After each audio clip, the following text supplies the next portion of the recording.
C'est désormais acté. L'hôpital de Bastia, comme les autres hôpitaux français, peut administrer la chloroquine aux patients atteints du Covid-19.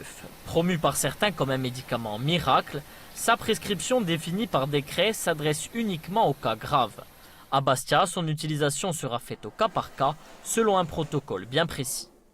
Les médecins ont travaillé sur un protocole qui sera appliqué ici à l'hôpital de Bastia sur l'utilisation de la chloroquine. C'est un protocole, pas forcément des patients graves, c'est un protocole qui prévoit, en fonction de l'état de santé du patient, l'administration ou pas de la chloroquine.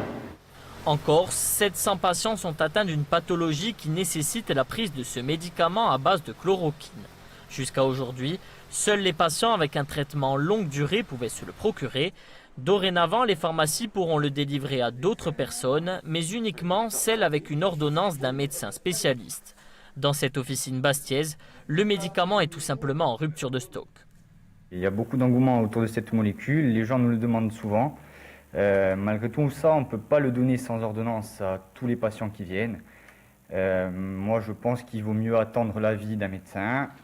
Pour le docteur Antoine Grisogne, ce décret sur la chloroquine ne répond pas aux interrogations. Selon lui, il ne résout rien.